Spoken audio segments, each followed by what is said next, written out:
Γεια σας, είμαι ο Αντώνης, ο ιδιοκτήτης του καναλιού αυτού. Σήμερα θα δούμε το δεύτερο αυτοκίνητό μου. Στο προηγούμενο βίντεο είδαμε τη Mercedes A150 του 7. Τώρα θα δούμε το δεύτερο αμάξι μου. Πρόκειται για αυτό εδώ το Peugeot 308 του 2019. Πάμε να το δούμε. Όπως είχα πει στο προηγούμενο βίντεο, η αλοκοφεριστής της Mercedes θα έχει αστεί. Και είπα αυτό δούμε και στο άλλο αμάξι. Τώρα όπως βλέπετε είναι το κάθετο. Έτσι, κάθετη. Το αυτοκίνητο τώρα. Εδώ μπροστά έχουμε το μπροστά μέρος. Εδώ έχουμε το λόγο της Peugeot. Πινακίδα εδώ πέρα. Κάτω. Εδώ πέρα κάτω έχουμε τους προβολείς ομίχλης, όπως τη βάση της Peugeot. Και εδώ έχουμε τα φώτα. Και εδώ μέσα βοηθάει το flash. Και αυτή εδώ η γραμμή εδώ πάνω είναι το DRL. Έχει και DRL το αυτοκίνητο. Αυτή είναι η καφέ του στο αυτοκίνητο που να πω ότι όταν έκλειβε το μαξιτά το ξεκλείδω. Τότε έκλειβωμένο. Το καθρέφτης κλείνει, θα το δείξουμε στη συνέχεια. Κάτω έχει ένα φωτάκι το οποίο ζωφέρει τώρα. Ανοίγει όταν ανοίγει και η πόρτα. Πάμε να το δούμε και από πίσω. Λίγο θα δείξω και πολλά από έξω τώρα. Έτσι είναι από πίσω περίπου. Αυτό το άσπρο είναι η πινακίδα που την κρύβω. Έχουμε Parktronic, αισθητήρες παρκαρίσματος και εδώ. Ναι, εντάξει, πάμε να δούμε και μέσα.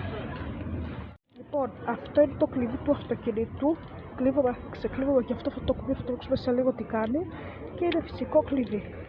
Πάμε να δούμε μέσα στο αυτοκίνητο. Εδώ είμαστε, έχουμε έτσι, εντάξει, δεν μπορώ, έχουμε και τη μεγάλη την οθόνη εδώ. Τη βάση άσχετα τώρα. Και έχουμε και το καντράν. Όπως είπα και πριν, το κλειδί είναι φυσικό, δηλαδή έρχομαι, το βάζω εδώ, το γυρνάω, βάζω μπρος κανονικά. Έχουμε τον πίνακα οργάνων του αυτοκινήτου, ο οποίος τώρα εδώ αυτά φωτίζουν επίτηδες τώρα. Εδώ πέρα τώρα δεν φαίνονται καλά, φαίνονται μόνο αν έχει ήλιο, δεν ξέρω σαν τη Mercedes που φαίνεται καλύτερο. Εδώ πέρα τα κουμπάκια αυτά τα σβηστή κονσόλα δεν λειτουργούνε. Τα σβηστώ την πόρτα. Για να σβήσουν και αυτά μετά από λίγο.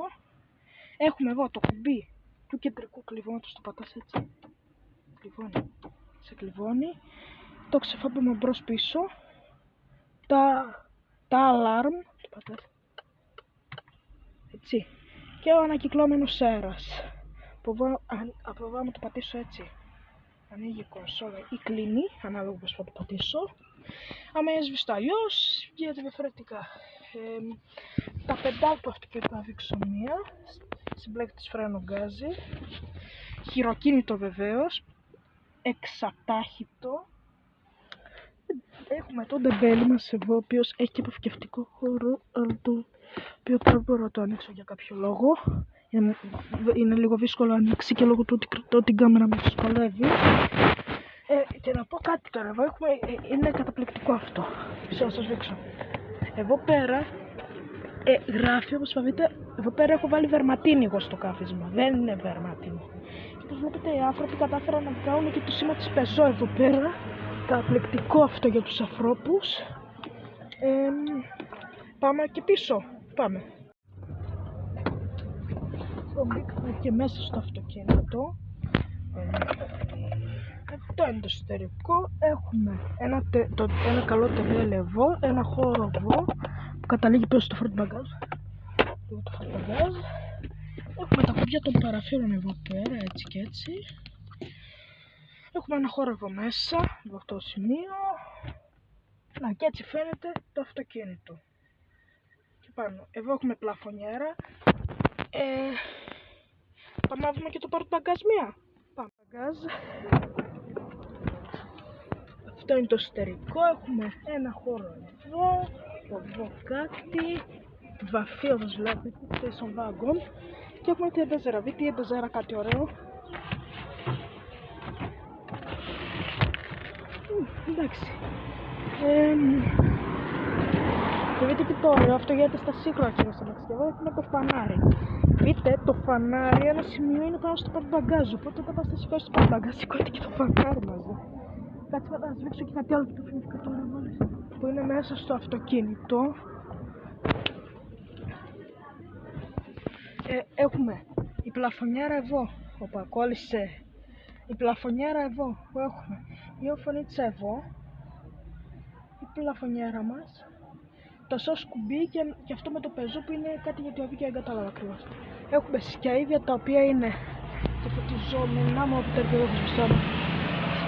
Πάμε και το ντουλαπάκι του αυτοκίνητου, παιδιά, εδώ είναι. Πάμε να το κάνουμε και μια βόλτα το αυτοκίνητο, οπότε πάμε.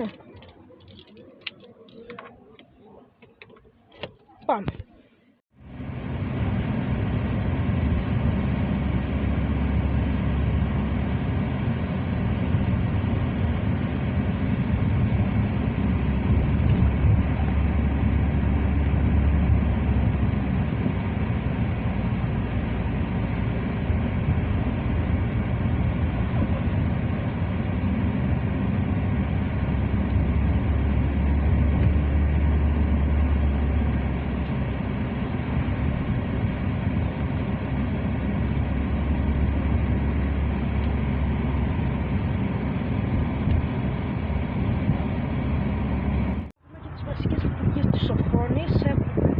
Ραδιόφωνο του κατασκευού και παίρνει, ναύη, κλιματισμός, το τηλέφωνο, εφαρμογές της Peugeot και το αυτοκινητάκι. Και από εδώ το προφίλ βεβαίως. Έτσι. Και ο πίνακας εργάτη του αυτοκινήτου ενεργός, όπως σας είπα, εδώ πέρα αυτά φωτίζουν όπως είπα και πριν. Αυτό. Λοιπόν, σε αυτό σημείο θα σας ευχαριστήσω που είδατε αυτό το βίντεο. Κάντε like, subscribe στο κανάλι αν σας άρεσε το βίντεο βεβαίως. Και σας ευχαριστώ που το είδατε.